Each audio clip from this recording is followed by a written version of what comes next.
There we go. All right. Wondering what was...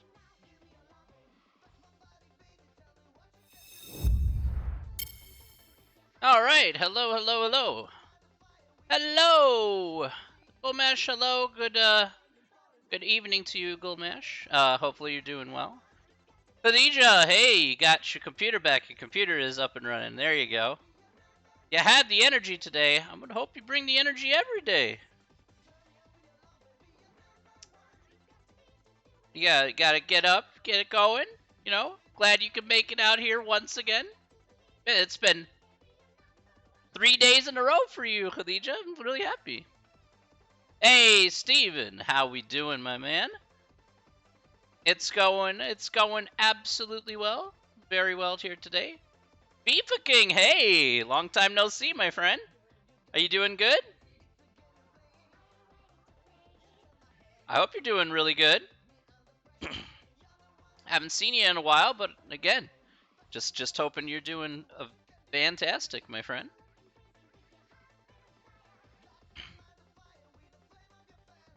What's been going on with you, FIFA King? Hopefully you just been watching the Euros, just having a nice time, sitting and chilling. You think FIFA King, I gotta ask if you think England's gonna beat Germany. I wonder. I wonder if England's gonna beat Germany. That's important. But he just says hydrate, no problem. I got some coffee here again today. Wake me up. I need some wake up juice. So that is exactly what I got here. 1000%.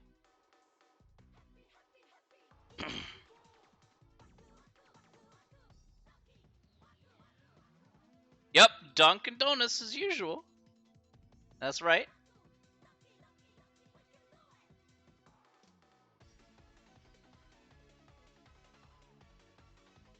Hopefully everybody's doing fantastic here today. I'm just sitting and chilling, having a grand old time here. Been a it's been a very eventful morning here. Just getting things done. Um, but yeah, we're gonna be in for a couple of sections here today. Hopefully they will go rather smooth, and we'll get moving along here, and then it shouldn't be too bad. So easy peasy lemon squeezy. At least I think so. At least I think so. England have won 2 Worlds and 1 World Cup against Germany. Hmm. I mean, that's true. Germany is a pretty good side, at least in terms of football. Lyserena, good morning. Good morning slash afternoon. I hope you're doing fantastic this morning.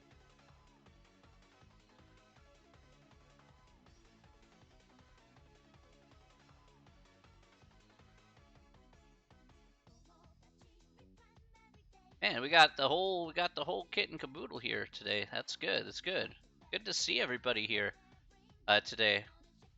Um, getting ready for the weekend. I don't know what you guys are doing for the weekend, but I think I know what I'm doing for the weekend. So doing more work. Well, that's one of the things, I guess.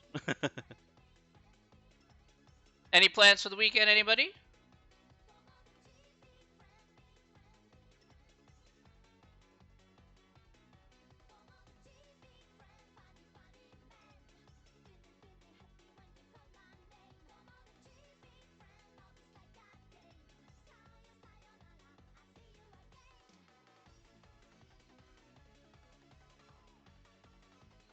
I'm not gonna lie, it's been a rough morning so far.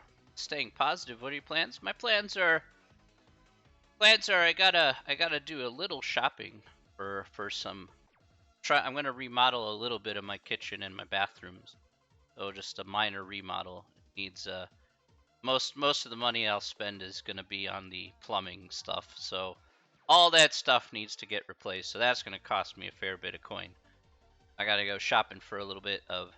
I gotta shop for some new toilets, and then I gotta look for a new sink and a new faucet. So that's the story.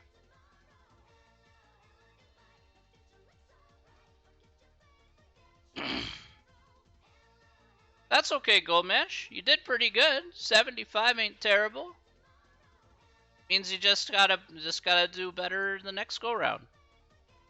Remember, not asking for perfection, but if you want to get, if you think that that's not what you wanted, then you'll just have to keep pushing yourself just a little bit more. I think you'll do fine the next go around for sure. So, Light Sirena, you said it was a rough morning. What happened? I hope nothing too bad. So, oh, that sounds pretty good. There are no retakes for the tests, are there? Yes, there are. Of course there are. You get 5 chances.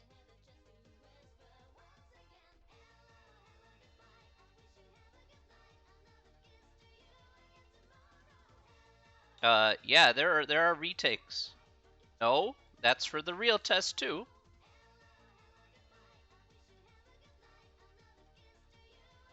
Maybe I set it at 3, but in any case, yeah, you get a chance to retake it if you don't like your score, of course. Bruh, bruh, bruh. A previous math teacher sucked. I don't know what to tell you. I'm at 5:30 a.m. with stomach ache. Ooh, read in bed until 7:30. Okay, just trying to calm it down.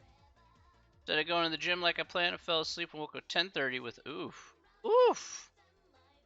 Oof, I hope you didn't eat anything bad. Maybe the stomach pain was from eating something bad? The backache usually comes from if you sleep wrong. I've had that happen. Usually a few Tylenol or acetaminophen really helps out with that. With a little bit of pain relief there. Yeah, that's no fun. That's no fun. Just try it. What I like to do is whenever I got stomach pain, try to let that subside and then eat something really light that'll help soothe my stomach a bit. He didn't even let me take the first try because I had a 12-hour shift. Says you say it sucks if you missed it because I can't let you take it after I've set the time. Wow. You got a 12-hour shift at work.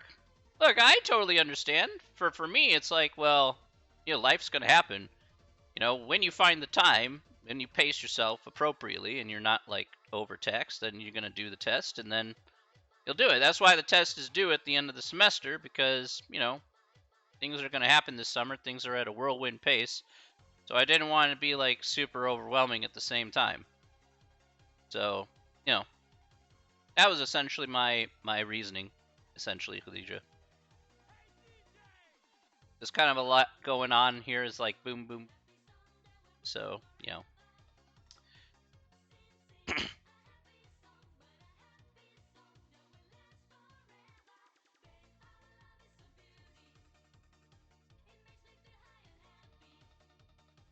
Oh, it's a combo of waking up and choosing violence yesterday for morning for breakfast.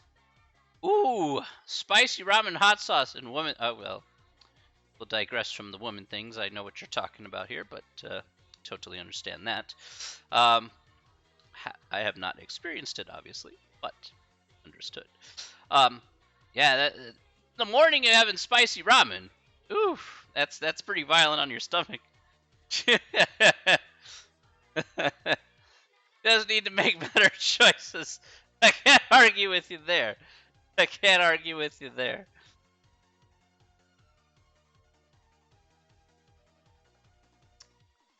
Always violence. Violence to start the violence to start every morning. What do I do in the morning? Punch the wall, have some spicy ramen, put a little hot sauce on there, kick some more ass, come back, do some math, have violent stomach cramps, take a little Tylenol, kick some more ass, come back, do math the next day, tell it was violence, and bask in the glory. That's the best day and a half synopsis I think I could come up with.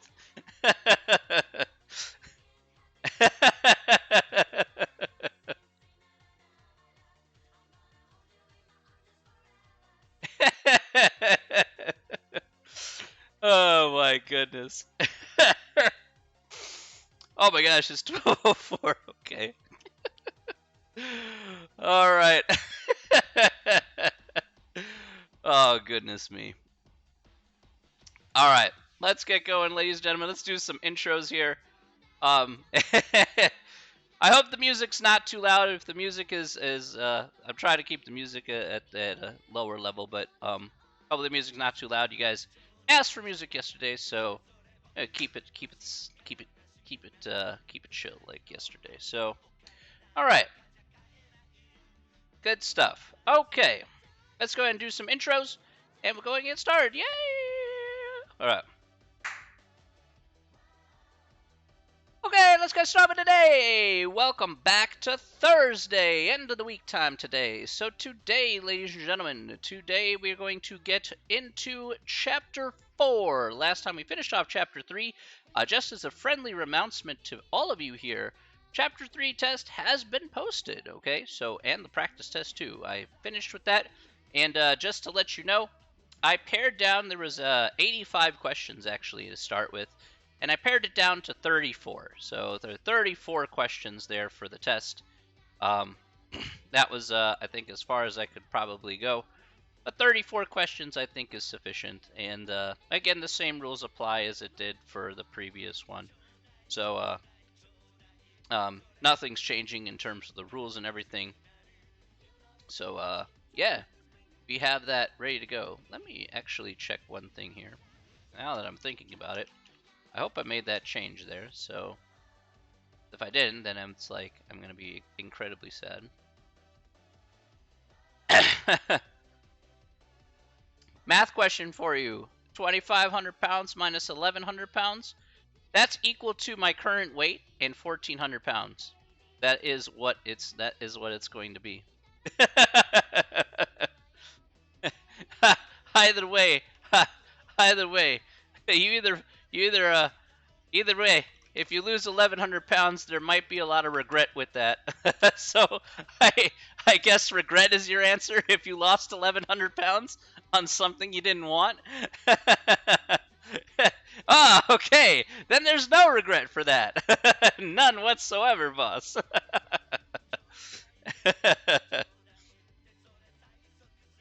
I I approve of that. If it's a new PC, absolutely outstanding. Absolutely outstanding. I've got to work on my new PC eventually. Probably after this summer is over, I'm gonna hopefully be able to actually grab some parts. That's been a very hard thing to do with all the parts guys, and the secondary market being absolutely terrible. So I obviously alright, sure about that. And just making double extra sure about the Chapter 3 test. There's one setting on there that I want to be sure is there for you, and it is. Okay, perfect. Okay, so that setting is good to go. Excellent. Congratulations, boss, on your new PC. Great job. I ordered one. It cost me £8 for next day delivery. That's pretty good. Getting PC and a monitor. Wonderful. Monitor is very important if you want a game. It's always important. So, at least for me. All right.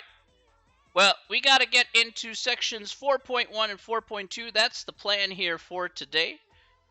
He just says to hydrate. Sure. Thank you. All right, so let's go to the big board here for today, and let's see exactly what we're working with. Big board, please. All right. Alrighty, here we are on the handout for section 4.1. Today we're going to be discussing about exponential and logarithmic functions, okay? And they go pretty much hand in hand here in terms of their properties and whatnot. So they're going to be really similar, but slightly different in that regard. But let's go ahead and take a look on how we can view them, how we can work with them, properties, and the whole 9 yards. Let's do it. Okay, so let's look at question 1 here from the handout. Question number 1 says, Olivia just had to tell people, no, you should be happy, boss. Whenever you get a new build that's like 1000%, you gotta be happy. I'll be happy once I put my PC together, my dude. 100%. I just gotta get a new motherboard, new chip, and then I think I should be pretty solid. I think I'll keep my video card for now.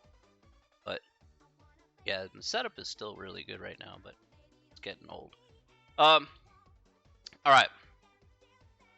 All right, so number 1, what is the definition of an exponential function? All right, so all exponential functions are of the form f of x is equal to b to the x power, or y is equal to b to the x, whichever way you want to call it. Again, f of x and y, same deal. Again, what are some functions that you could look at here? So 2 to the x power being very common here, 5 to the x plus 2, okay? 3 halves, 2 out to the 2x minus 3 power. All of these are exponential functions. Again, b is the base of the exponent, and x is the exponent itself, and you just plug in a number in for x, and that's just fine. All right. Okay, so let's look at number 2. What is an important rule of exponents to remember? Now, I wrote down 4 particular rules here that are incredibly important to give you a friendly reminder, as we are going to be using these from time to time here for exponential functions especially. All right, the first one here, probably the most important rule, and that is if you have a negative exponent. That remember, if you have a negative exponent, such as a to the minus n, on the numerator, you can easily move it to the denominator and make that a positive exponent. You can also move a negative exponent from the denominator and move it to the numerator. You'll also have, again, make it a positive exponent. I didn't write that one down, but it'd be the same thing. It'd be 1 over a to the minus n equals a to the n. So, all right, and for fractions, you just kind of basically flip the fraction and then make it a positive power. You can go ahead and do that. And again, for fractions to a power here, I also put in, hey Jess, good morning / afternoon. Here we have a over b to the n power here, and I just distributed the exponent here to the a and distributed the exponent here to b. So if you're not sure how to evaluate those, that's the general rule for that guy. Finally, I put the last rule here, which was a to the 0 power. And so a to the 0 power here is always equal to 1. So anything to the 0 power here is always 1. That also includes 0, by the way. So 0 to the 0 power, by the way, is also equal to 1. A very strange quirk of mathematics, but it is a rule that we follow. Okay.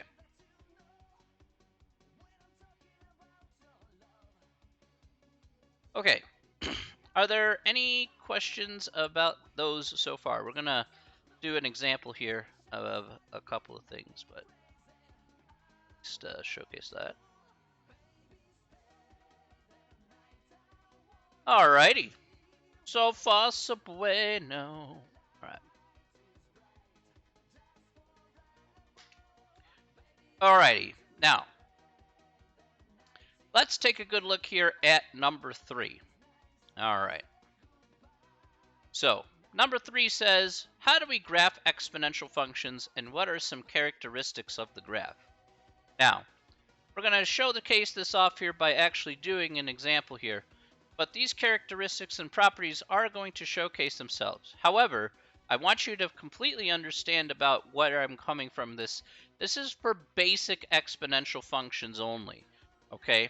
So we're not moving stuff around or anything like that. These are like on the base level, super basic kind of functions here. Now, what would be considered a basic function here is the real question. So I'm going to move this over to the left here. So a basic function here specifically would be a function that would be like this.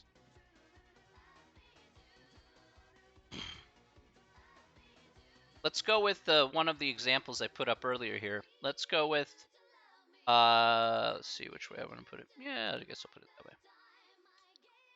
I'll go with the function notation. All right, let's just go with 2 to the x, okay? Let's just go with something simple as 2 to the x power. All right, and I said, hey, this would be considered a basic function here, and I ask you, hey, can you go ahead and graph this out, okay? So we're just going to make a XY chart here. And let's fill in some spaces for the XY chart, okay? And let's see what we get. So if I pick 0 for x, if I pick 0 for x, what do I get back for y? If I pick 0 for x, what do I get back out for y in this instance?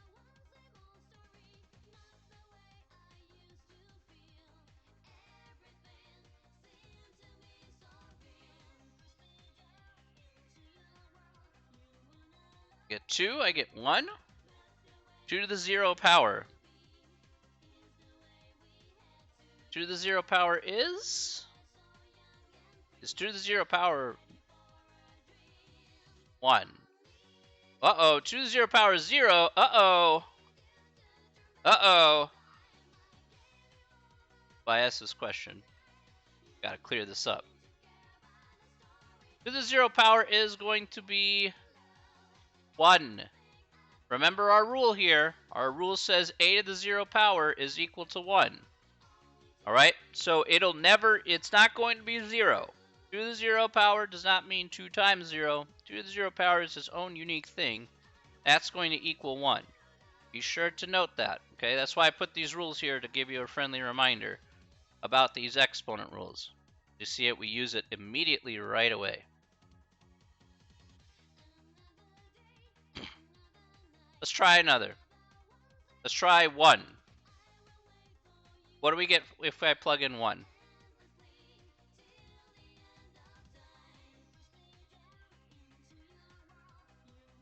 Alright. Seems rather fair, right? 2. Pretty easy. Good stuff. Alright. Let's pick 2. If I pick 2 here for x, what do I get?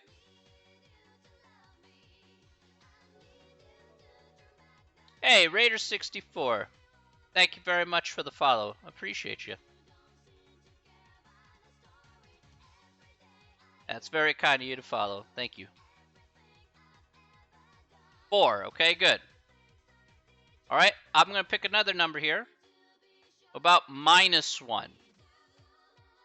What about -1? What if I picked -1? What would I get for y here for -1? So 1 and 2 are pretty simple, because that's like 2 to the first and 2 squared.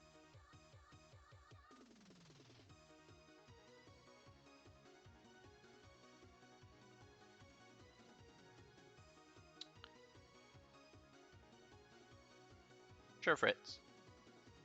Here you go. Alright, so 2 to the -1 is going to be 1/2. That is correct. So again, let's talk about this here using our rules that we have here. If we have 2 to the -1 power, remember that you can shift this to the denominator here, and this would be 1 over 2 to the +1 power. So this would equal 1/2 as a result. Okay? So again, if it's been a while since you used these rules, that's fine. That's why I'm kind of plodding through this very slowly, just to shake out the cobwebs of using these exponent rules. Alright, let's try one more here. Let's try -2.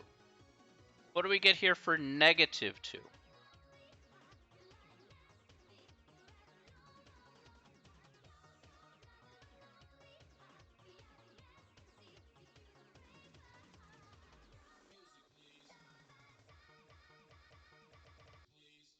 Alright.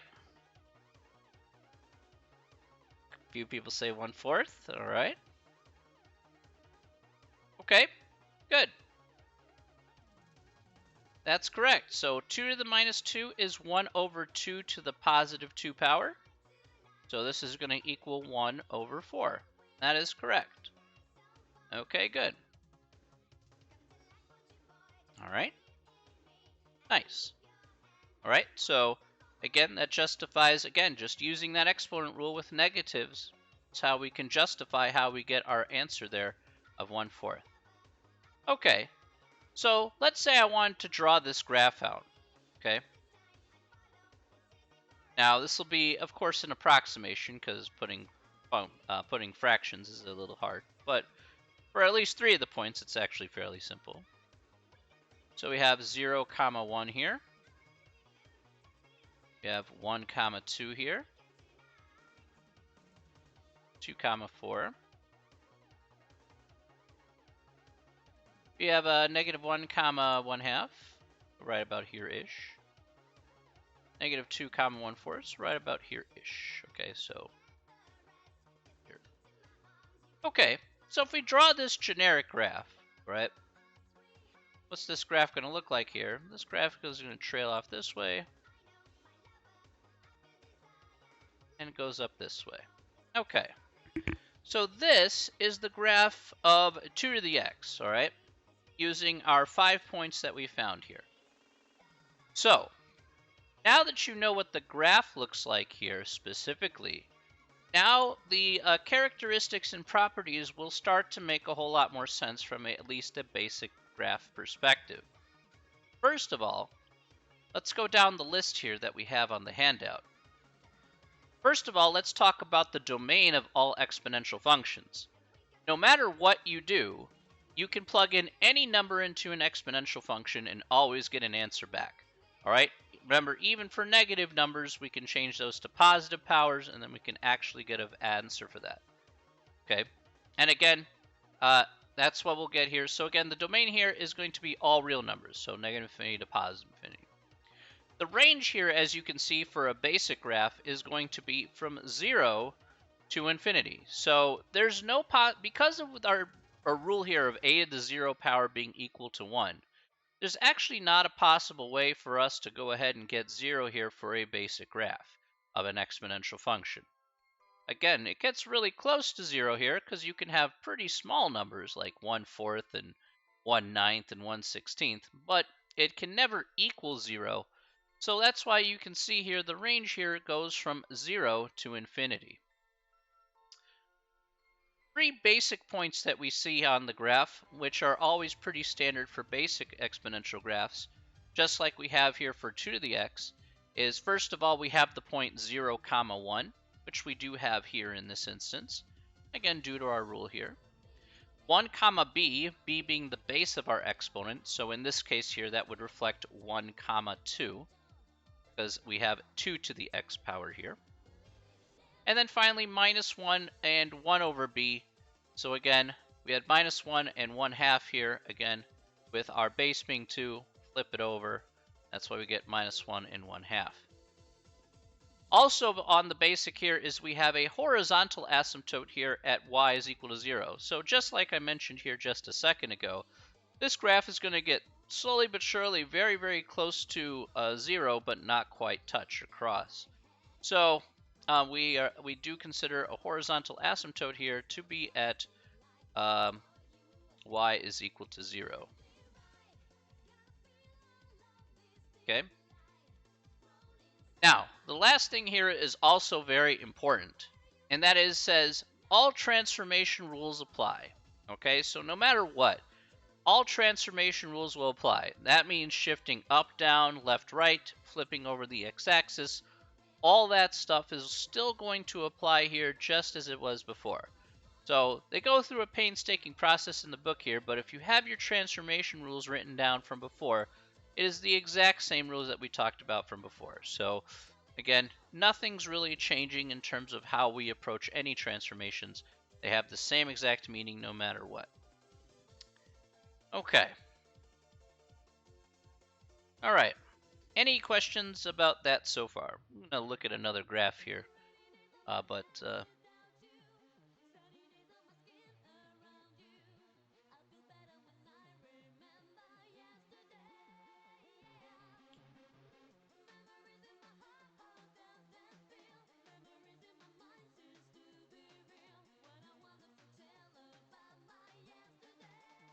Okay.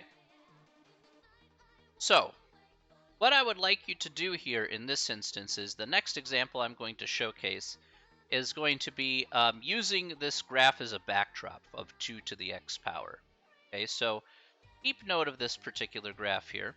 Okay, if you have this written down, good. I'm just gonna leave some space here. I'm gonna leave it over here to the left so you can view it. And we're gonna go ahead and make up another function here as our example. And then hopefully this will be a bit easy. So let's do this function here. we'll do 2 to the x plus 2 minus 1. Okay. All right. Now, before we start with the actual graphing of this, because that's what we want to do. We want to graph it. We want to take a look at the domain and range. We want to look at all of that stuff here, okay? We're definitely going to do that here, but I want to describe the transformations here. So, can anybody tell me here, what would be the transformations of this graph compared to 2 to the x? What would be our transformations here in this case? You know, which way do we shift up or down? Which way do we shift left to right? Can you guys tell me what that would be? Okay, so it shifts down 1. I agree with that, Brian. Again, shift down 1 because of the minus 1 on the outside. All right, 100% true. All right, what else?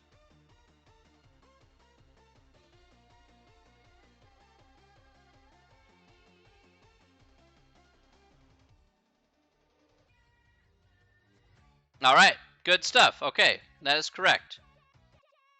Gonna shift left 2. Okay, hey, big brain, that's right. X plus 2, right? So the plus 2 being here, again, plus 2 indicating we're going to shift to the left by 2 units. So let's imagine that we took this original graph, this OG graph here. That's correct, Fritz. Absolutely. So imagine if we took this OG graph here of 2 to the x, we moved it down by 1 and shifted it to the left by 2, then we should have the actual graph of this particular function, okay? So that's essentially what we're going to be doing here in this problem, is we're going to be basically meting that out. Now, this will help us quite a bit here, but just to get a good sense, let's go ahead and make a small XY chart so we can at least map it out visually with some points.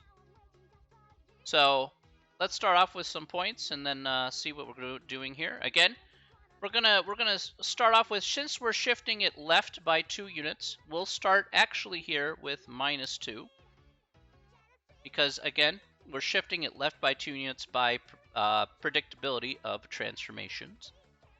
So if I plugged in minus 2 in for this function, what do I get back for y?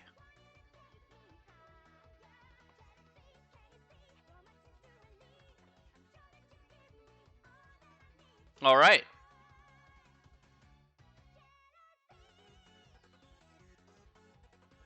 That's right. The correct answer here is 0. Again, if you want to see, we have negative 2 plus 2 minus 1. This is 2 to the 0 power minus 1, which will be 1 minus 1. So that's where we're going to end up with 0 here. Okay, so just showing that off here about how we can justify that to be 0. Okay. Let's go ahead and do 1 to the left and 1 to the right, and then we should be able to make at least a pretty decent graph. So let's start off with minus 3 here. 1 to the left of minus 2, and then we'll 1 to the right of minus 2. So what do we get here for minus 3? That'll be the tougher of the two, admittingly. So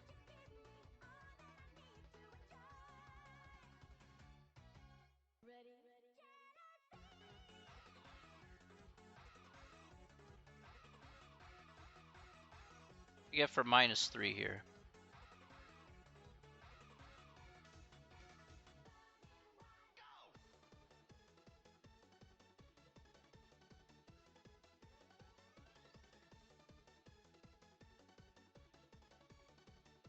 Okay.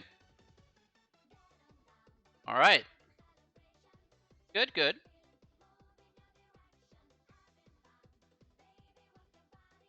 All right, that's correct, Stephen. Right, negative 1/2 is correct. So again, just to showcase that off here one more time. 2 to the minus 3 plus 2. Minus 1. That's 2 to the minus 1. Minus 1. or 1/2 minus 1. Negative a half. Okay. All right, so just showcasing that off there about how we get negative 1/2. That's all we do for that specifically. How about negative 1?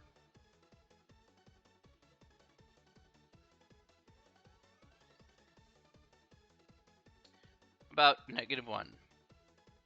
So that's 1 to the right of minus 2.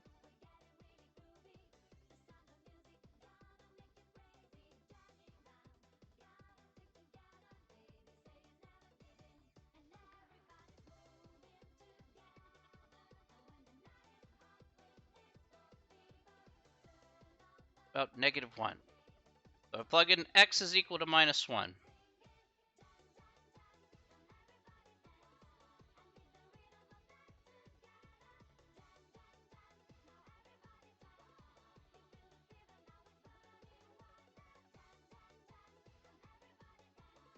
All right.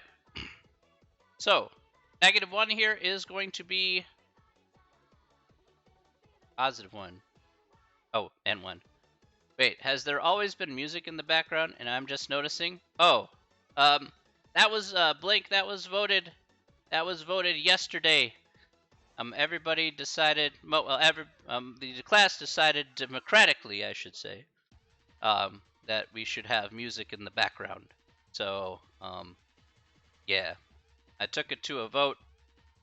Pretty much, most everybody said there should be music in the background. So, there we go. We have music in the background. I know it's super low key, but unless you want it to be a little bit louder, I can just turn it up 1 notch, put it up to 2 instead of 1. But I don't know. It's up to you guys. So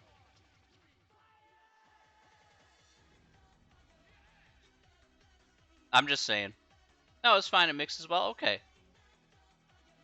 All right. I'm just asking. That's all.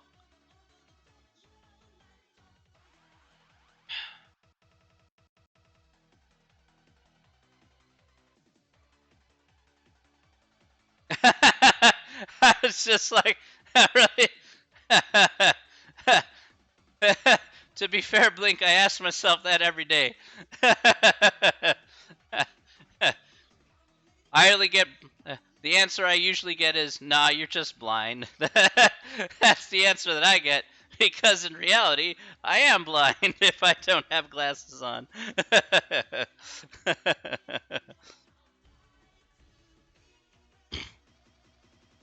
Like me without glasses, it's pretty bad.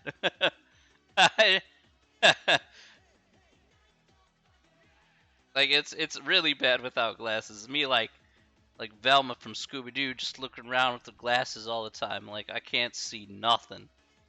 It's terrible. It's terrible. Like my eyesight is just notoriously awful. So if I were to put it like into context here, right? If I took off my glasses for a moment, right? It's off here. As far as I could see in front of my face clearly, like I could actually see like without it being blurry. Like I'm looking at the monitors here, right? And I can't even see your names. I can't even read any of the words. I can't even see what's on my screen here, even though it's like right here. So this is like right about here is as far as I can see clearly in front of my face. After that, it gets very blurry. So yeah, when I'm the actual, me and many other people, I'm sure, the actual version of, John Cena's "You Can't See Me," literally since since I was been like 3 years old. So my parents have gifted me with amazing genetics. So there you go. It's okay. They took your sight to me. uh, I'm not sure about LASIK if it's going to even work for me. Like my eyesight is really pretty bad. So it could probably improve it, but I have to first get a consultation to see if LASIK is even viable. Remember, LASIK is not viable for everyone who has poor eyesight. So you just have to be aware about that. Yeah, so I mean, like, one of my eyes is like a minus 12.75. My other eye is like minus 12. It's like, it's really bad. It's really bad. These glasses are the most expensive thing I own in terms of what I wear. So these glasses, retail cost will cost me 800 bucks.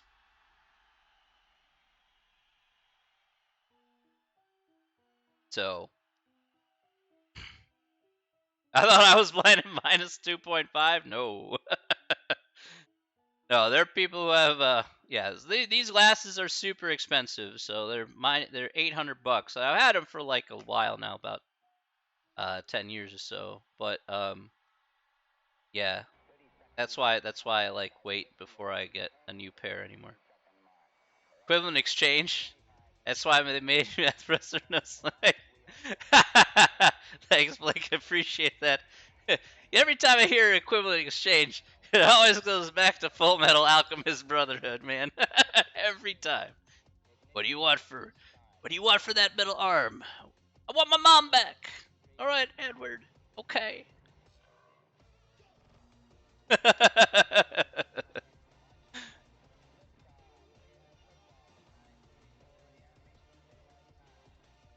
Yeah, these things are pretty sturdy. I've slept on them a few times actually, and they're very sturdy. They're very sturdy for glasses, I ain't gonna lie. So it took me a while to get used to them, but once I got used to them, it wasn't bad. Notoriously bad. Alright, I gotta do this. I gotta eventually get through. I keep going on these tangents, man. I really gotta stop. I don't know why. Why am I like this? I don't understand. I don't understand some days. I'm a dude. Alright. How many times have I dropped them? Oh man, too many to count. I think I've dropped them off my bed at least on maybe more than 10 times. But these are really super sturdy. These are really super sturdy lenses. They have to be. So they're the scratch resistant, break resistant, and then the frames here are really super strong. So can't really argue with that. It's made of pretty good plastic, I ain't gonna lie. Plus I got the hookup, so I was like, okay, I can't argue with that. What is it? 0? It's gonna be 3. Alright. Yeah, so anybody want to know, I got the hookup here, you know. It's one of those you know a guy, or in this case, I guess one of the things is like, you know, if you know somebody, somebody in the brown community, that's how it kind of rolls. Like a family friend of the community happened to give me a discount of 50% on these glasses. I'm like, thanks, I appreciate that special coupon you have there in the back. That's very kind of you. It's like, retails for 800, but I got it for 4. It's not terrible. All right.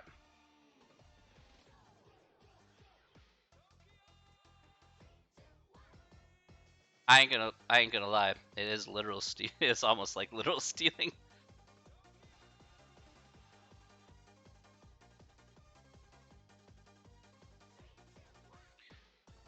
The secret deals, of course. You gotta have the Look, we live in Chicago, and everybody knows if you live in this area, it's all about the connections. Okay, it's all about the connections all the time. So that's how you get things done in certain circles. So get stuff done, you get the connections. Sometimes, yeah, sometimes Sometimes it's just like, you know, I've gotten good deals on certain things just because I was really nice to them too. So sometimes just acting nice is actually can take you really far. Yeah, I got a free tacos because of who knew. Yeah. Sometimes I've gotten free stuff because I acted really nice to them, you know, and treated people with like respect and stuff, and or I just, you know, I shoot the breeze with somebody and they're like, hey, here's some free tickets. I'm like, okay, cool, man, you know. So yeah, it's all good.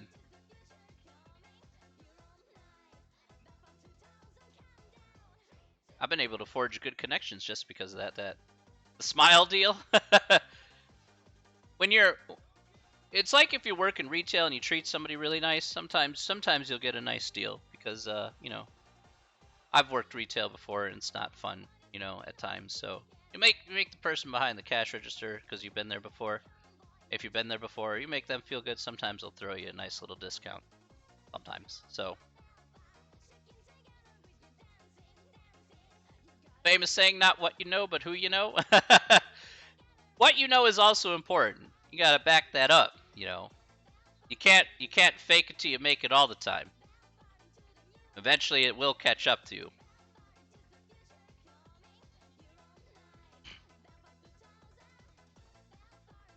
Alright. But we gotta move forward here, ladies and gentlemen.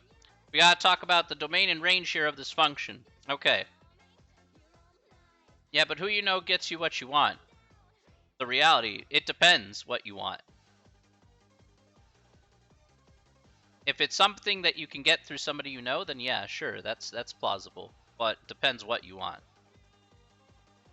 So I would have to say that's a case-by-case basis. If you can finagle your way there, then yeah, of course. But, you know, it just depends. I can't finagle my way to a brand new car. Okay, that's not possible. For free. I mean, I wish I could, but I don't think it works that way. Okay. All right, ladies and gentlemen, we got to move forward here. All right. So, can you guys tell me here, what is the domain of this function? All right. What is the domain of this function? Can anybody tell me here, what's the domain of this function after we shifted down 1 and shifted left by 2? What's the domain of this function again?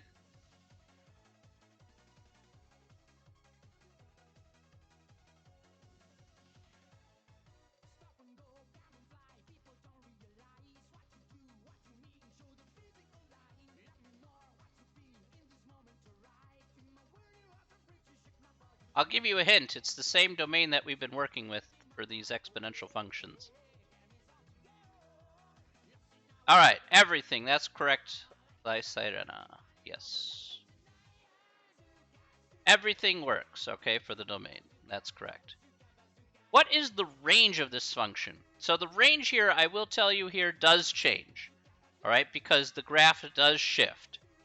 All right, so what is the range of this function?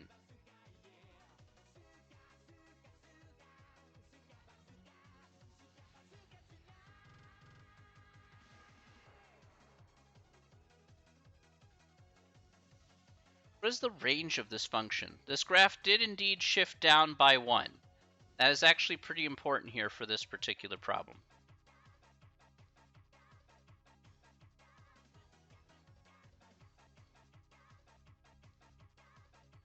Negative 1 to infinity. That is correct. Very good. Okay, so how do you know that's the case here?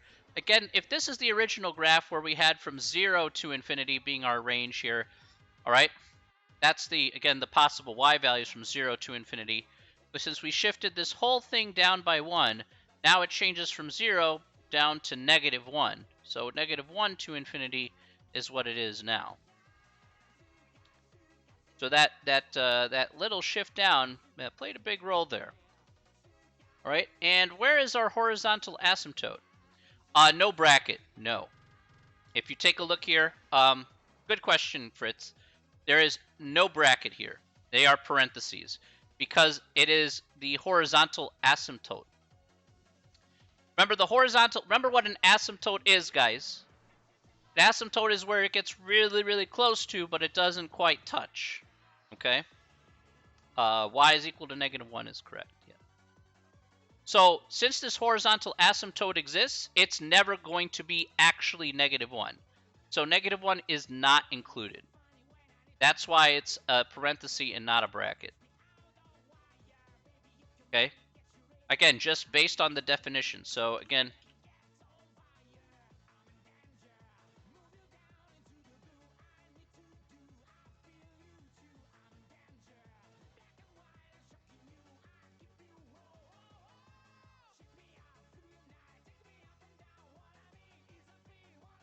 all right, so I'm going to put that in the chat there.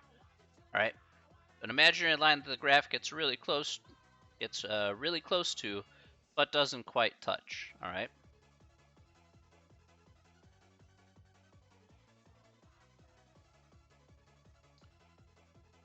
All right, so that's exactly why it's parentheses there. It'll never touch -1 in this case. All right, good stuff. Okay, any questions about that? Any questions? We'll move on to the next one.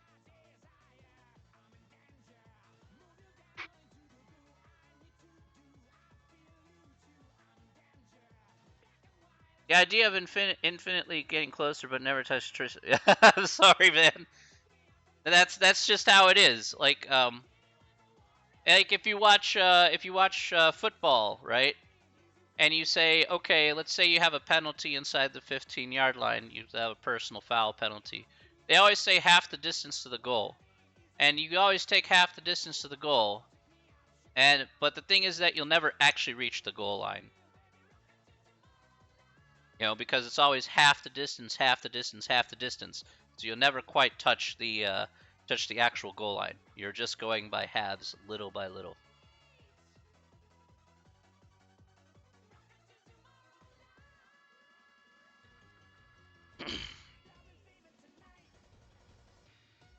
All right, good stuff.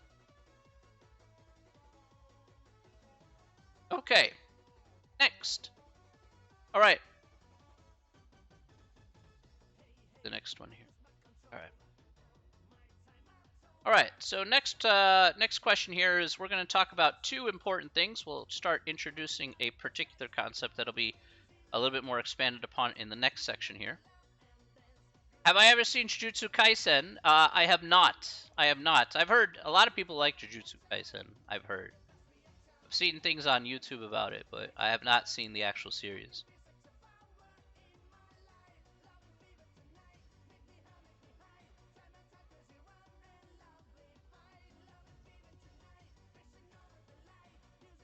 I mean, right now I'm watching like maybe 1 or 2 anime series right now.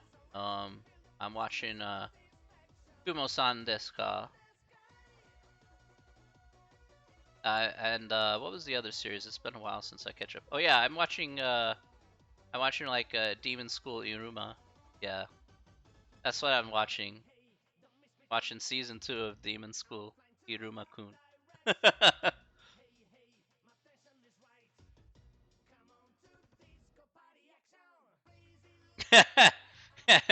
Completely broken.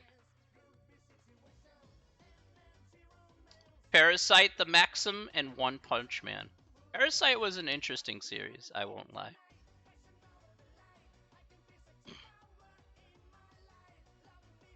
Alright. Broken AF.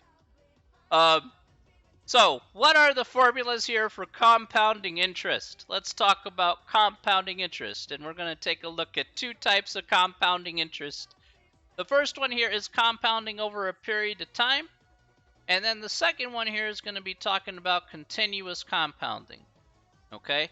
These are basically money market accounts if you kind of want to talk about it that way. Like if you deposit your money in a particular account, like a retirement account, and collect interest over time on it if you just make a one-time deposit and just kind of let the money grow over time with the particular interest rate. And the amount of time you leave it in there, you know, could be 5 years, 10 years, whatever the case may be. Okay? So compounding interest is used in banking every single day. Obviously, interest rates are at an all-time low.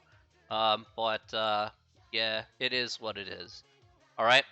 But there are two types of compounding here that we're going to be looking at. So the first formula that you see there is A is equal to P times 1 plus R over N to the NT power. All right, and I go over here each one of the letters and what they represent. So A here is going to be the ending amount, how much we end up with at the end of the day. P here is what we call the principal, how much money we deposit or borrow. So that's kind of like our one-time deposit or borrowing. R here is the interest rate in decimal. T here is time in years. And N here is the number of times you compound in a year. So it depends on the wording that you have there. So we'll cover that here in just a moment. All right. We also have the formula here for continuous compounding, and that is A equals P times E to the RT power. Now, A, R, and T here are the same definitions as they were before. All right, same with P here as well, sorry. However, we have this letter E here, and I put a little note underneath here. Letter E is something we're going to see in the next section as well, is that E is a unique number here in mathematics. So just like pi being a very unique number in mathematics, E is also a unique number here in mathematics as well. So the number for E would be 2.718281828, repeating forever. Okay. So it's a very unique number in mathematics that we use. Let's go ahead and take a look at a problem here. All right, and let's go ahead and see what we're working with. Okay.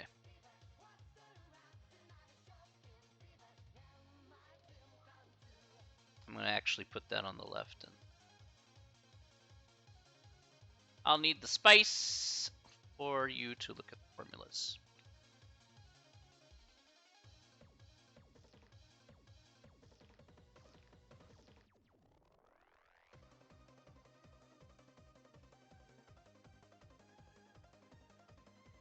Okay. So we're going to type that out. All right. All right, so here's the problem that we're going to have here. All right. We're going to do three. Yeah, we're going to do three of them here. So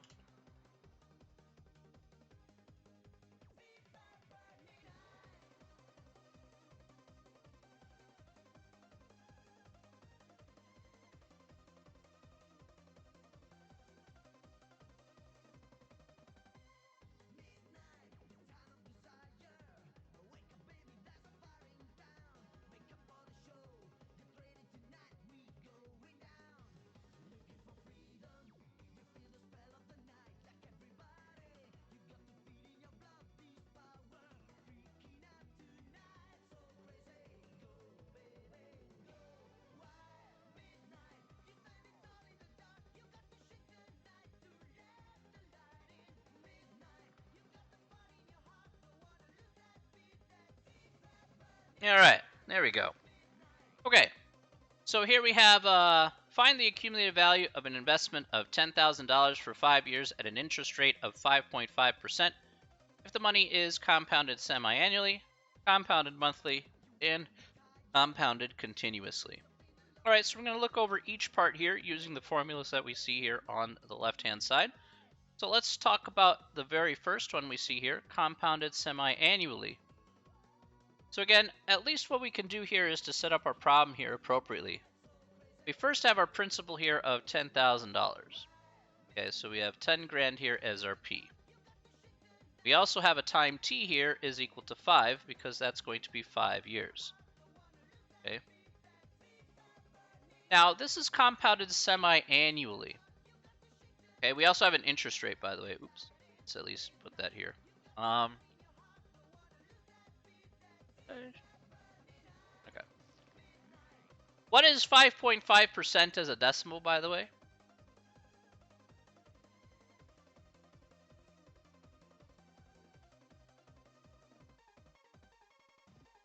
What is 5.5% as a decimal?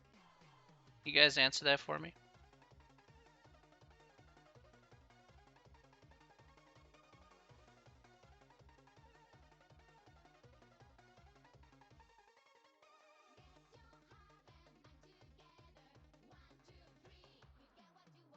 0.055, you say?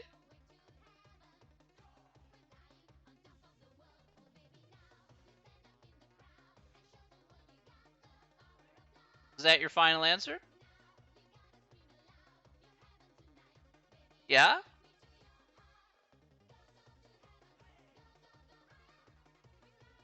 Well, let me type for some reason. If you're putting like a point there to start with, it's gonna give you wrong command.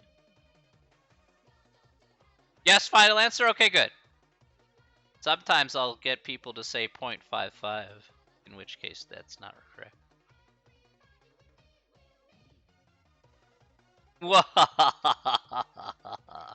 Alright, so 0.055.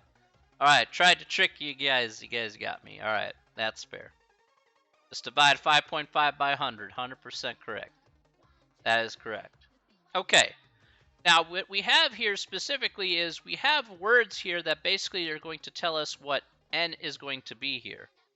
So one of the things that we can do here is if we have n, if we have actually we have let's pick the word here first, then we'll pick n.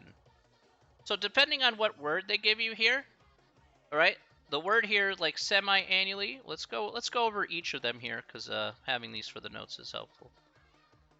If we have annually, what would that be there? What value for n should we have here if the word says annually? 1, right?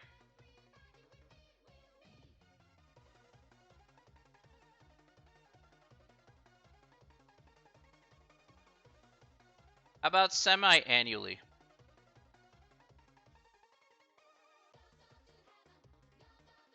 2? Okay, good. How about quarterly?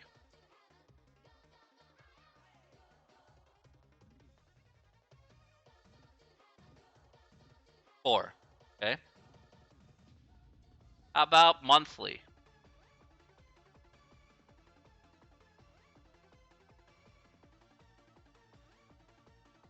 12. About weekly?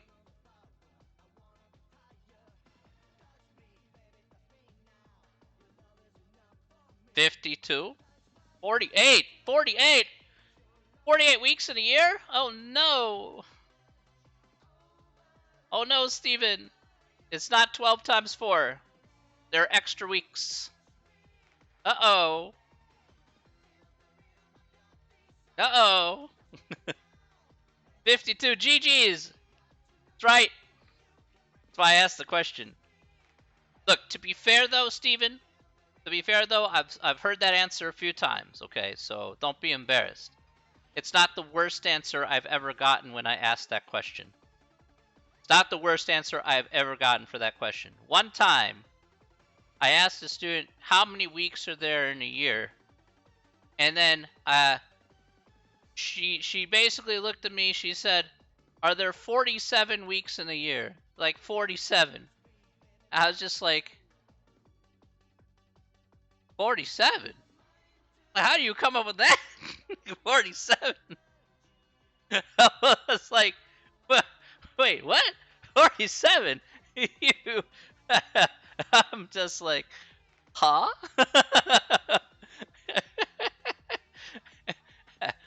Needless to say, I was just like, I can't tell you. I was containing my laughter the entire time because she looked at me dead serious. I'm like, oh. It felt so bad. Yeah, massive brain fart. All right, now this last one here is actually really weird. Because daily, you guys can say, what is daily here? Daily here would be like usually like 365. But for whatever reason, banks typically like using 360. So for daily, they like using 360 as opposed to 365, even though technically 365 would be correct. So that just happens to be the banking norm for whatever reason. So, okay.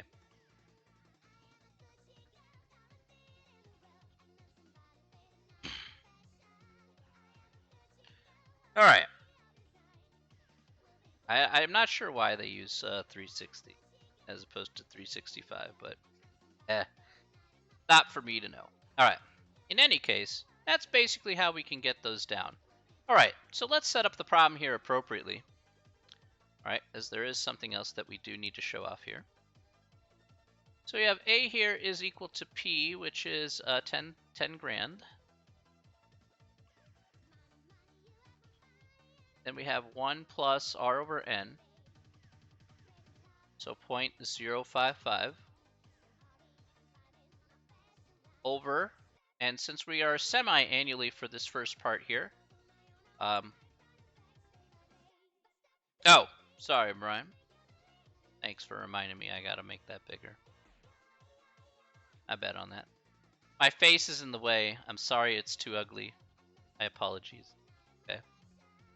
Oh, you remind me. Look, it's like, hey, I don't want to see your ugly mug. I said, hey, that's cool, man. Get it. All right. All right. Divided by n, which is going to be, in this case, n is going to be 2 because it's semi-annual. We'll take that to the 2 times 5. Okay. All right.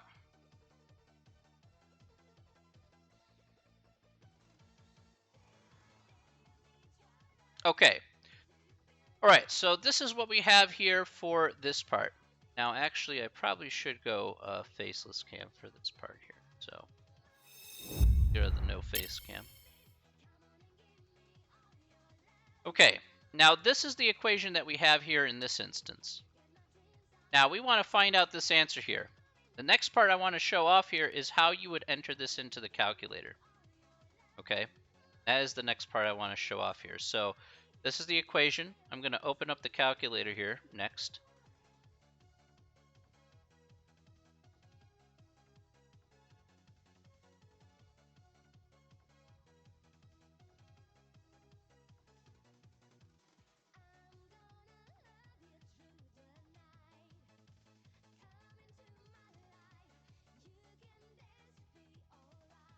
All right.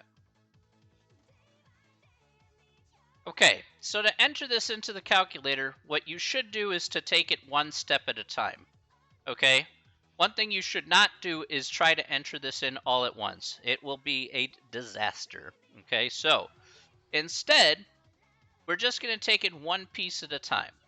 Meaning to say, the first thing that I'm going to do here is do what's inside the parentheses here first. So I'm going to take this 0.055 and I'm just going to divide that by 2. Okay? So whatever this answer is, I don't care, because I'm just going to take that answer, I'm just going to add that to 1. All right? And I get this. Again, whatever these numbers are, it doesn't matter. What matters is that I'm going to use them as part of the process. So then I'm going to raise that to a power. This is raised to the 2 times 5 power. So I'm going to raise this, hit the caret key, and in parentheses I'm going to put 2 times 5. Now I know that's going to be 10 here, but sometimes you get larger numbers, so and you don't really want to figure that out in your head, especially with like 360. That can be a pain. So, all right, and we'll go ahead and hit enter. All right, so we get this number here, whatever it is. And then finally, we multiply that by 10,000, which is our principal. We're going to get our final answer here of $13,116.51. Okay? So that's what we get here for compounding semi-annually.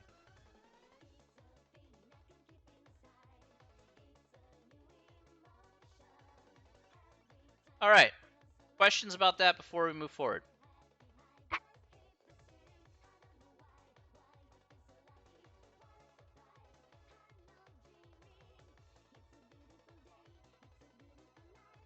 Okay, let's set up the next one. This one here, this time, we're going to compound monthly. We're just going to set it up the same way. The only key difference here in this case is that n is going to change. and is going to change to 12 here instead. And we're going to take that to the 12 times 5 power. Okay. So let's approach this the same way. We're going to do this a second time here. So again, we're going to take 0.055. We're now going to divide this by 12. Again, it's some random number. We're going to add it to 1. Hit the caret key. Go up to 12 times 5 here. All right, we get some random number again. And we'll multiply that by 10,000. So here we get 13,157 and 4 cents.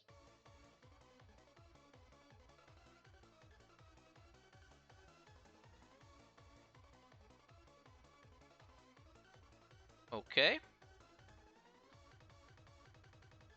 All right. And now let's focus on the last one here. The last one here specifically is compounding continuously. So if we compound continuously, we have to use the formula here, A equals PE to the RT power. Now, I'm going to write this one down here on here. So in this case here, we don't need the amount of, we don't need the actual N value. There's no N value associated with this. But everything else is the same.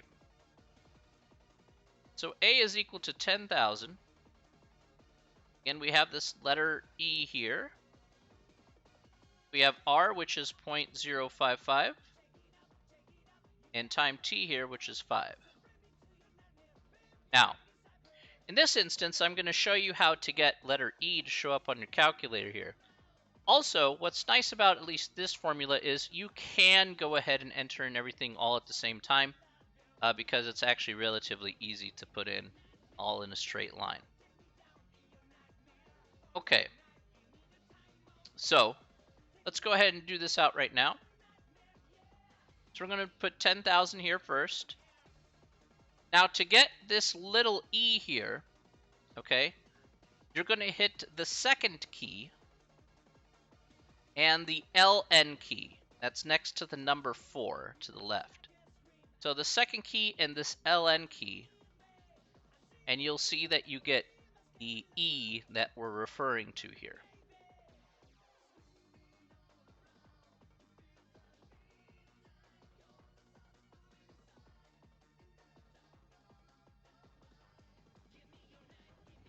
Okay. There we go. I'll put that in the chat there. All right, and we'll raise that to the, in parentheses here, 0.055 times 5, close parentheses. And let's see what we get. All right, so here we get $13,165.31. Okay. All right, and there you go. That's how we can find the final answers there for each individual one. All right. Questions about that?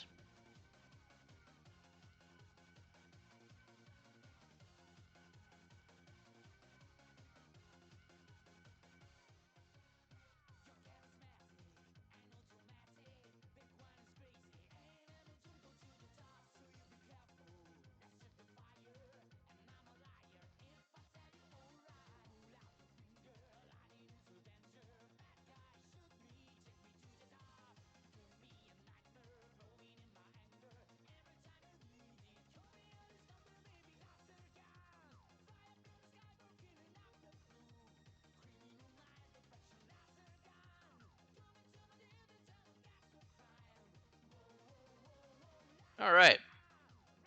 It is Thursday, right? That's the turn. Hang on a sec. That's the tornado siren? I don't know. Sounds like it.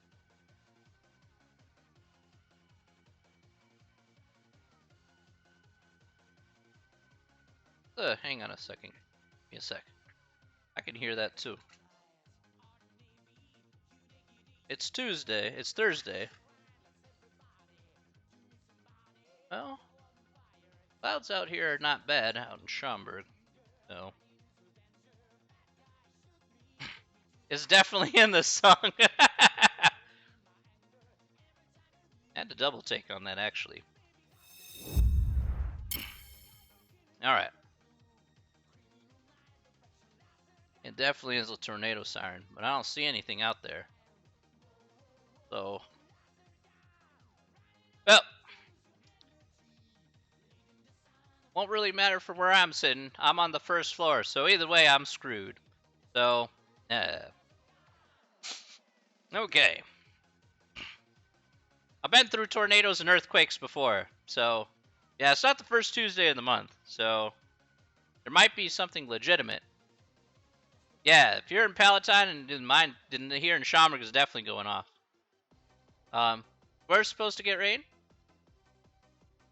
I'll be fine. It's the song. The random sirens going off.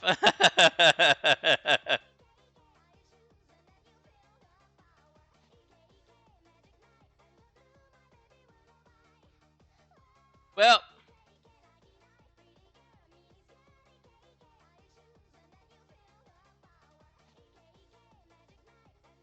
what song is this? I'll check.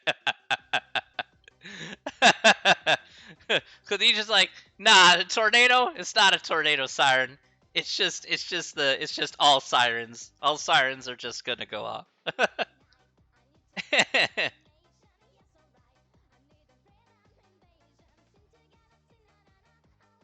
Okay. All right, now I don't hear it anymore. Oh, I'm farther south. Okay. Just stay safe wherever you. Just stay safe wherever you are at. See, it's the song.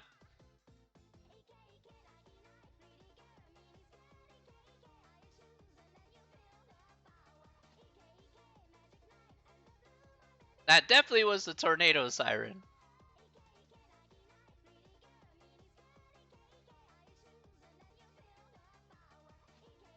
Maybe that just fooled me. I don't know.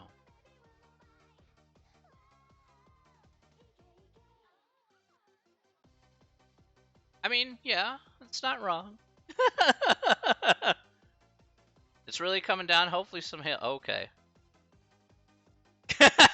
Like Sarah's like, damage my home, please. I want new siding that insurance can pay for. Yeah, tornadoes near me Sunday. Oh, okay. Be very careful. Be very, very careful out there.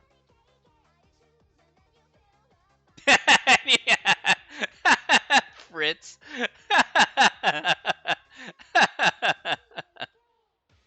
Yeah, hell yeah, the siding is ugly AF. Noted.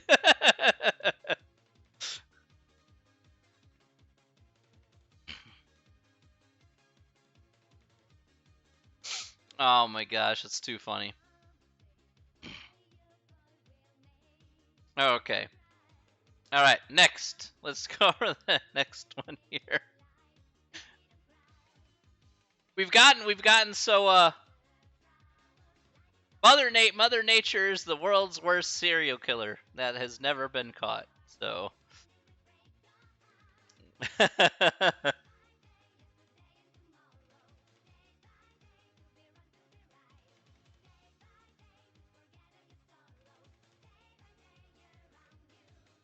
Mother Nature don't give a crap. It's gonna do whatever it wants.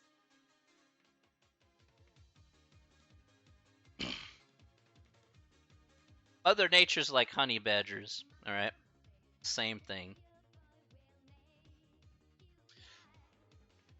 Alright. Gonna get through this eventually. Alright. Maybe we'll do about half. Alright, that's fine. Okay. Alright, ladies and gentlemen, we gotta move on to the next section here. I promise you. If there's a tornado, do we get a free A for the test? Well, I'm gonna be as blunt as possible. You'll get a D for tornadoes. No, I don't know what you get. Obviously, circumstances can change with tornadoes, but I've already taught through tornadoes and earthquakes before, so it isn't going to be anything new that I haven't done. So,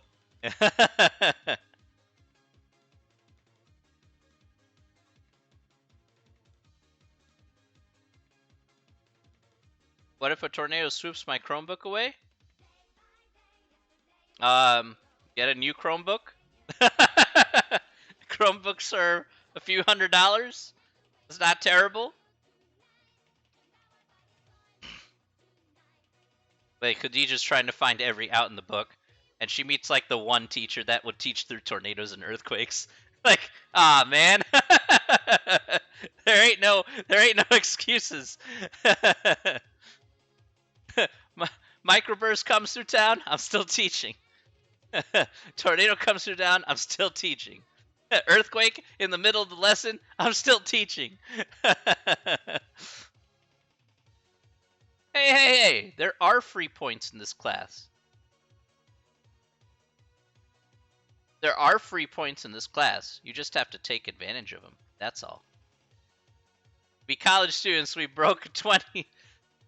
I'm going to be honest with you, Blink. It's true. Okay, but eventually won't be broke AF, okay? Remember, you're investing in yourself. Free points? I told you before, there are already free points. They're actually bonus points. Remember, if you do the practice test, you get free bonus points for doing the practice test, and if you do good on it. Like, seriously, that's where bonus points lie in this class. they actually exist. Wait, I thought I mentioned that last time. I didn't lie about that.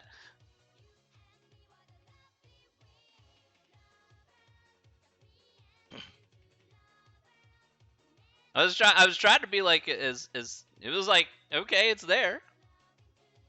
Hey. Yeah, really. You try the practice test, you get bonus points for that. Yes. If you do well with the practice test, that'll help you prep for the real test.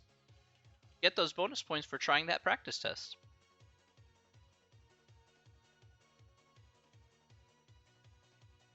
It gives you further incentive to try the practice test before the real test.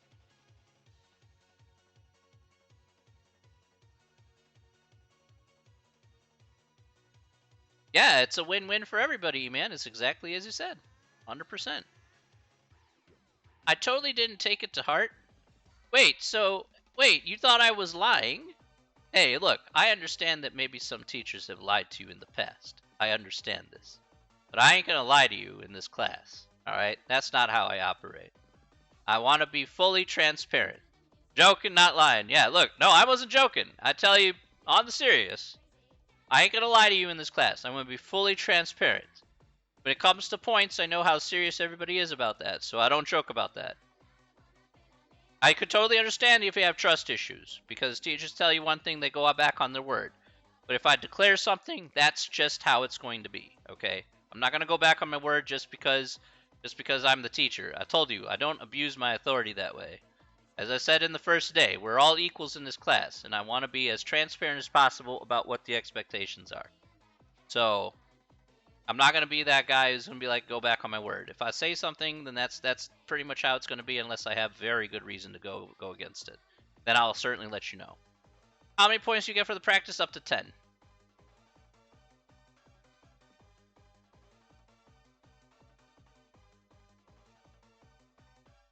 If you fail the practice test, do you not get the points? It just depends on the percentage you get. I assign any points between 1 to 10.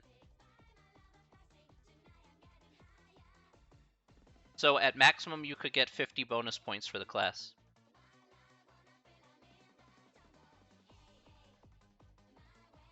Don't hold that over me, E-Man. I'm so sorry. I'm so sorry, E-Man. No! You guys are gonna kill me. Next 5 weeks of class, E-Man's just gonna hold that over my head.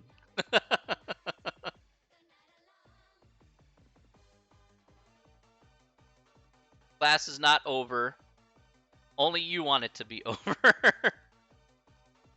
All right, we've just been here. Look, I'm trying to get to this next section here, but tornado sirens got in the way. All right. You don't? Okay. Then it's not over. Here you go. Congratulations. The music siren. Okay. All right. Now, let's go to number 5 here. We're going to get into the next section here, okay? No, I'm not calling it quits right now. I gotta move forward here. At least doing half this next section. So that's got to take priority here. All right. Okay. We're going to get into the next section here, which is section 4.2. So we're going to start off with question number 5. All right. Question 5 says, what does a logarithmic function look like? So a logarithmic function, what this looks like is f of x is equal to log base b of x, okay? So meaning to say you could have literal functions that look like this. That's not this. Wait until here. So you could have functions that could look like this. Let's talk about it here.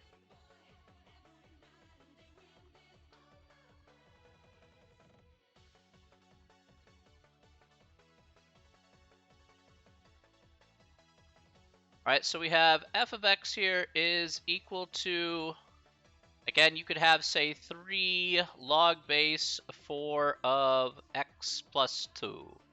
This could be a log function for all you know. All right, this is certainly a log function. You could have literally any numbers in here. By the way, there's there's a few restrictions, but you have log base of square root of 7 of 9. Okay, 9x, sure. All right, this is another one. So there you go. Oh yeah, here you go. Sorry about that. I'd be face down, please. All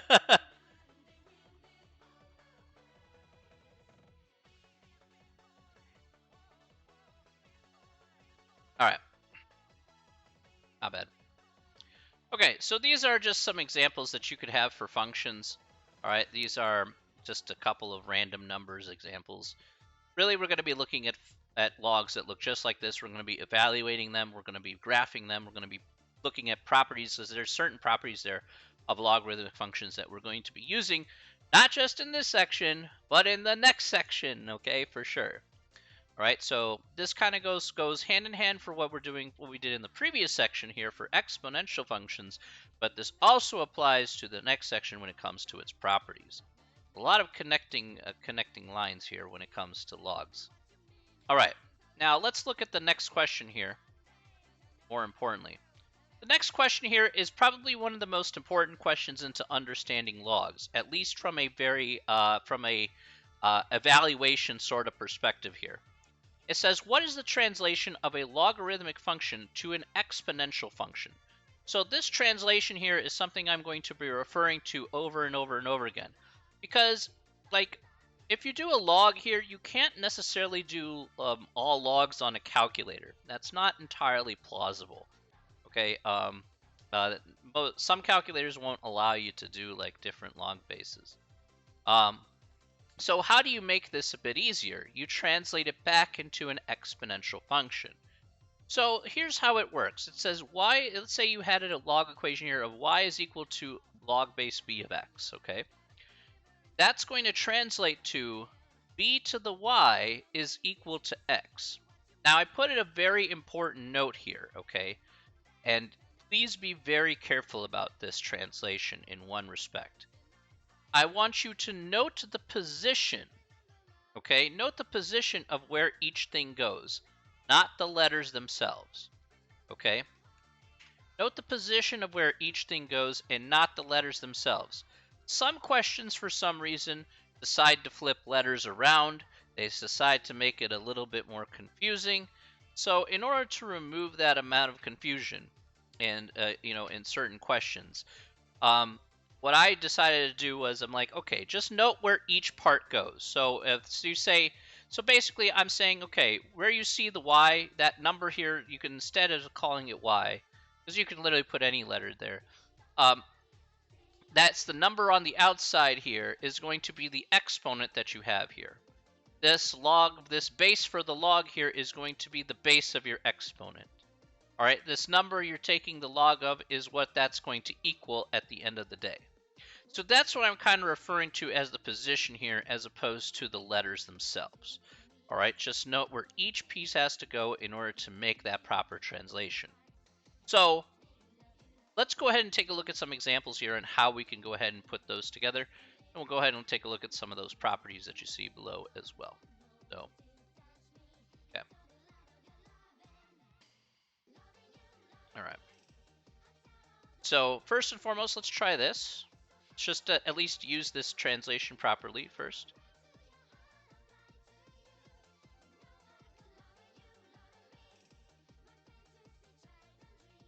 Okay, so really quick here, let's say I want to take this 3 is equal to log base b of 27. I just want to transform it into its exponential form using number 6 here. What would that look like if I translated it over? I'm not solving for b, by the way, in this question. I'm just translating it over to its exponential form. What would this look like if I translated this into its exponential form?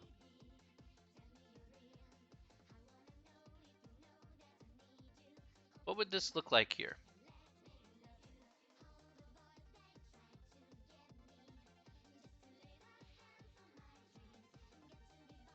Okay, that's correct, Lysidana. All right, good.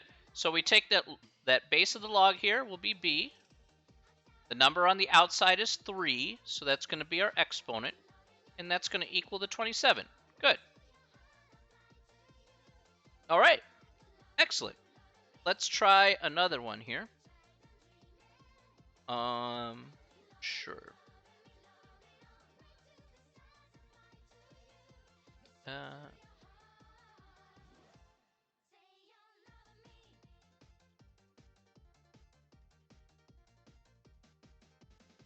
This is just another example here. Let's translate this over to its exponential form. 2 is equal to log base 3 of x. What would that look like?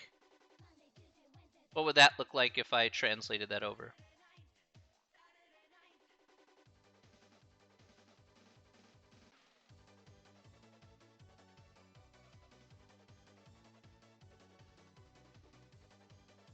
So I'm not going to solve for x here. I'm just going ahead and... Okay, what's my b here, Steven? Okay, 3 squared, right? So Steven, you got the right idea there. Just remember that's 3 there. So you have 3 squared here is equal to x. So again, oh, that's okay, that's okay. So I just want to note here and be like, hey, that's what we're doing there in this case, okay?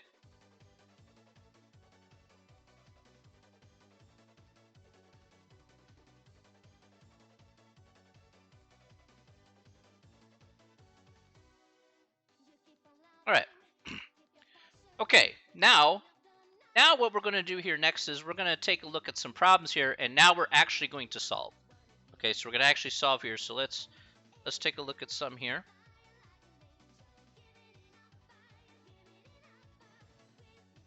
Let's solve for this here. Again, we're not going to be using a calculator for this, so let's go with y is equal to log base 2 of 64. Would you ever have to go the other way? If you want, not really, because it's easier for us to evaluate using exponentials rather than logs. We are very limited when it comes to logs, like putting it in the calculator or working with them. So putting it into exponential form just makes it significantly easier. Now, if you want to convert back from an exponential form to a log, you can. But for the most part, we're not going to be going in the other direction that much or at all. So that's why I'm kind of showcasing that off there. Is like, if we have to, then I'll certainly point it out. But pretty much 99% of the time there, Blink, we're just going to go from log to exponential form to make it significantly easier for us to go ahead and solve and manipulate and do all the things that we need to do. So exponential functions is what we're normally used to for like problems that we've done in the past. Whereas logs is going to take a whole lot more work if you just try to do it out there. So yeah, it was just for ease of use that it's always usually going one direction. So okay, let's set up this problem here. Y is equal to log base 2 of 64. Let's set up this problem here. How would we set up this problem here, and then solve for the remaining variable here? We're actually going to solve for y here in this case. So let's 2 to the y equals 64. This is correct. So what do we get for y here? 2 to what power is equal to 64? What power of 2 is equal to 64?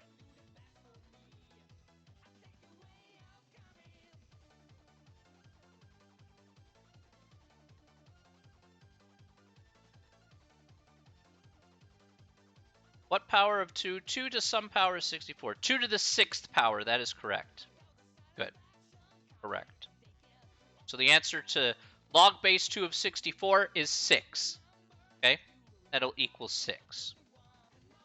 So without the use of a calculator, just using this translation function, it's pretty powerful. Let's do another.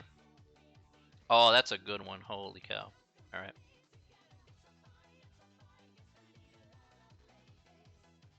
All right, this time, log base 6 of 1/6. All right, this one here is a bit tricky. Let's see if you guys can get this here. Again, if it helps, go ahead and put a y equals here off to the left if you want to. Okay? In the book, it's not there, but they ask you, but if you want to, if it helps with your translation, go ahead and do so. Log base 6 to the 1/6 power. Well, let's set it up if we imagine there was a y equals here. How would that look like if we set it up as an exponential function? Or exponential form, I should say.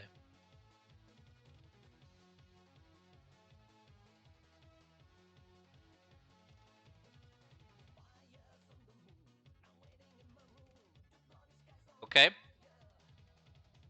So now the question really becomes 6 up y. Okay, that's correct. All right, so 6 to the y is equal to 1/6. All right, so what do we get for y here? What y do we get here? 6 to what power is equal to 1/6? Correct. Very good. That is correct. Nice. -1. Right? Remember that 6. Remember that we talked about those rules there that we talked about from the previous section. This is where they're applicable, right? Immediately you use them right away when you're trying to solve for logs. Like, hey, 6 to the -1 is 1/6. Okay, that's fine.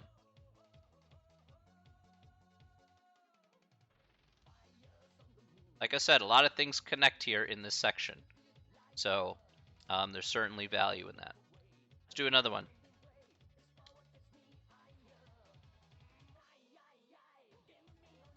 All right. All right, this one here is a bit tricky, but let's see if you guys can get this one.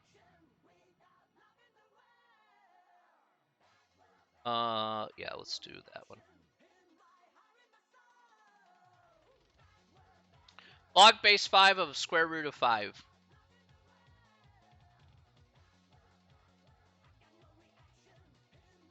Log base 5 of square root of 5. Let's set up the problem here first. Let's set it up as a exponential form first. What would that be?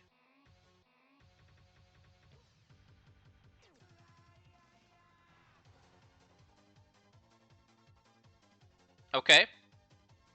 I agree with that. All right. So far, so good. All right. So, what does y equal here? What do we get for y? So all of you are correct here. 5 to the y power is square root of 5. 100% correct, okay? Totally agree with everyone here. Now, the question is, what do we get for y? What we got to solve for y here, right? That's still the plan here. So, what do we get there? All right. Very good. That's correct, Joseph. Very nice. The answer here is 1/2. That is correct. Okay. So a friendly reminder here about this is that you can rewrite the square root of 5 here. And I'll show you how we get our final answer here of 1/2. Okay. And it's pretty elementary after you see it. So, but another way to write 5 to the y, not 5 to the y, another way to write square root of 5, pardon me, is to write it as 5 to the 1/2 power. That's what a square root is, at least an alternate form of the square root is just to write it as a fractional power. So that's why you get y is equal to 1/2 here in this instance. Okay. So this is like this is something that we can another exponent rule that we can kind of exploit here in this particular case.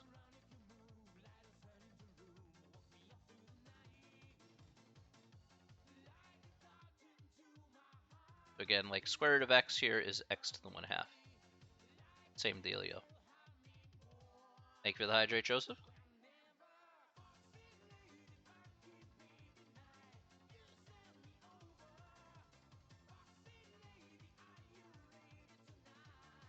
Oh, Khadija says hydrate. Yeah. Thank you. Yeah, so square root is always going to be 1/2. That part is true. Oh, Jess. All right, thank you. So the way it works with roots here, specifically to your question there, is like saying,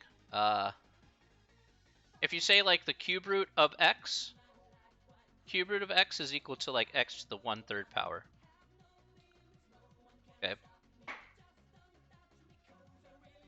All right. So if you say any rooted number will always be a regular number to the half power for a square root. But if you have cube root, that's going to be 1/3 power. If you have the nth root here of x, that's equal to the x to the 1 over n power. Okay. So that's essentially what'll happen there. That's how you determine how that's going to be. If you even had like this, let's say you had this, like x to the m power. This is x to the m over n. Should be m. So that's just rules of exponents that we can exploit here in order to solve for certain problems, is just doing that.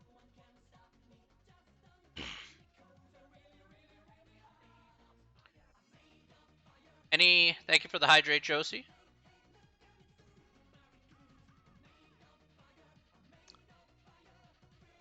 Any other questions before we move forward?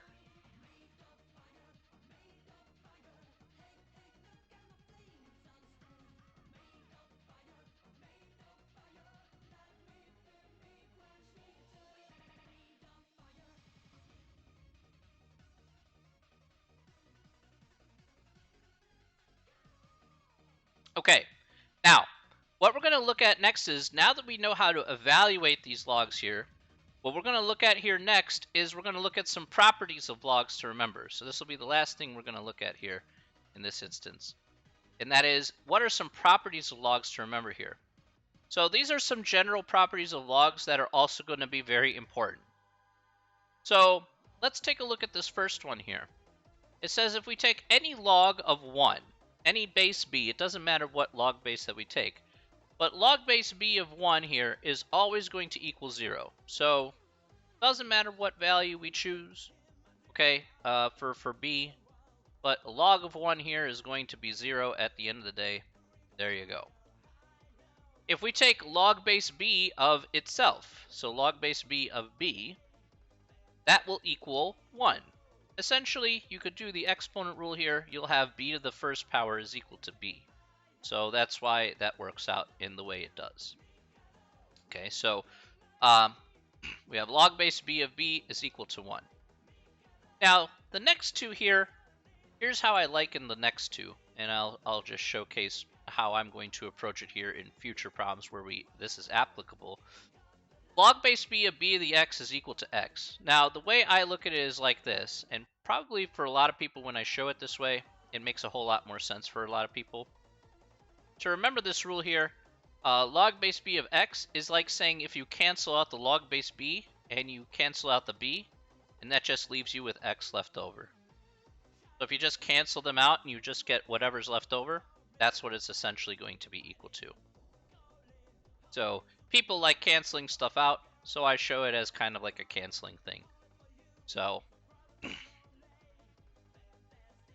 and then the last one here, b to the log base b of x. Didn't really show it off here. B to the log base b of x. Again, you cancel out b and the log base b, and that just leaves you with x. Again, just like a canceling thing, we get that once again here in this case. Finally, the last thing here that we have to see is talking about your calculator here, at least one of the calculator functions. On a basic calculator, take a look here. We have two buttons here, but we're going to look at these two buttons here, which is log and ln. We'll talk about natural log here for the next class. But let's talk about log. Log is unique here to mathematics because log here, again, we could take the log of any number here, but the specific base for log here, oops. Here. All right. The specific base for log here, I don't know why it's doing that. Sorry. The specific base for log here is log base 10. Okay. So log base 10 here is what this log key here that is highlighted on the calculator here means. We get log base 10. So it's a very specific base of log that we can do on the calculator here. But again, if you have like an 83, if you have an 83, 84, then you're going to have a rougher time because it's very limited on what log bases that you can use. Okay, so we just have log base 10, and we'll talk about natural log. That's a different log base that we'll look at there. Yeah, don't worry about the face cam for this one here. I just look at the button here for log. It's the same thing. So just hard to maneuver around on one screen. So I bet on that.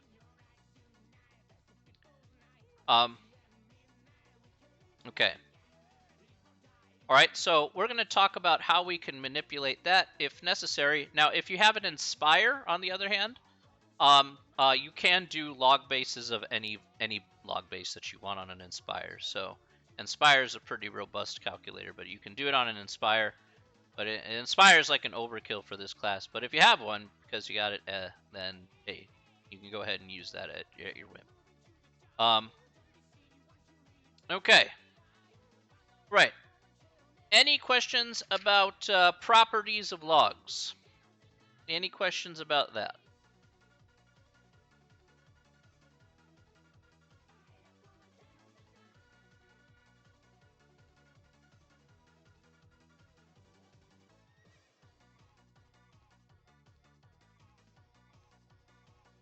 So hopefully that was pretty relatively straightforward there. Let's ask one more question here. Let's see if you guys got something down here. Let's ask one more question really fast. You guys can figure this one out here very quickly.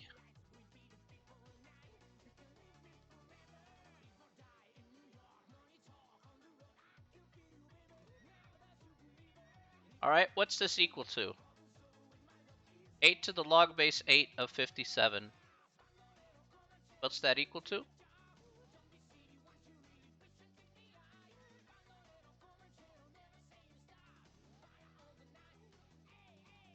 All right, very good. Good. Exactly the mindset I would like you to be in.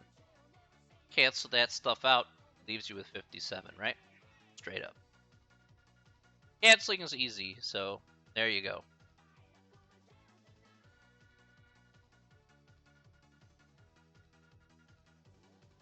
All right, Blink, you have a good weekend there.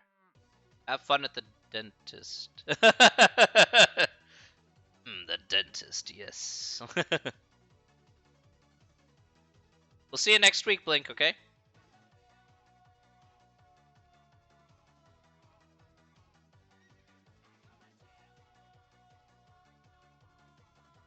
You know where to find me, Blink. I'm not hard to find. All right. So that will take care of what I wanted to do here, at least as far as we got here today. We got through a couple tangents here, but that's okay. So what we're going to do here is we're going to pick up here on question number 8. We got through halfway through section 4.2 today, so next week we're going to continue with section 4.2, doing the latter half there. And then we're going to transition right into section 4.3, which has a lot of stuff that we're going to talk about here in 4.2 that we haven't discussed already. So that, I think, will go together rather well. So that will be on the agenda for next time. Okay? However, in the meantime, though, I want to thank everybody here who came out on here to the stream once again. All of you are absolutely fantastic people. Absolutely fantastic. Thank you so much for coming on out and spending time for the past couple hours with a guy like me. I really appreciate all the time and effort you guys have put in for coming on out here to the live streams. Thank you so very much here. If you can believe it, we're actually done with this is the end of week number 3. So got 5 weeks to go. Can you believe that? So we're working our way through, but we're working at a very good pace here. Again, if you guys have questions, you guys know where to find me on Discord, or if contact me here via email. You can certainly ask me there. All right. Where did 4.1 end? 4.1 ended at question number 4. So up to question 4 is 4.1, and past that, question 5 onwards is 4.2. All right. Hopefully that helps, Fritz. Okay, everybody, have yourself a very wonderful weekend. All right, I love you all. All of you are absolutely fantastic. Please have a great weekend. Come find me if you need me. Doesn't matter. All right, take care of yourself, everybody. And as always, ladies and gentlemen, watch out for tornadoes, watch out for sirens, watch out for hail, but most importantly, upon all of that stuff, stay safe, stay healthy, but most importantly, among all of those things, stay sane. All right? Watch out for music sirens. I know. I gotta not be fooled. All right. Hey, that's okay. Don't worry about it. I'm glad you just came, Jess. That's fine. If you're late, then you're late. It's not a big deal. Most importantly, choose violence in the form of ramen and hot sauce. I gotcha. Ramen and hot sauce, indeed. Choose violence for your stomach in the morning, because that's exactly what it wanted. All right, everybody. Thank you so very much. Like Sirena, take care of yourself for this weekend. Don't be too violent on yourself, please, please. All right. Have a great one, everybody. We will talk to you later. All right. Have a wonderful weekend. All right. See you guys. All right. Bye. Believe it. Yes, that's right. Thanks, Naruto. You're the best. So are you, Fritz. Have a great one. Bye. I can't argue with that ending.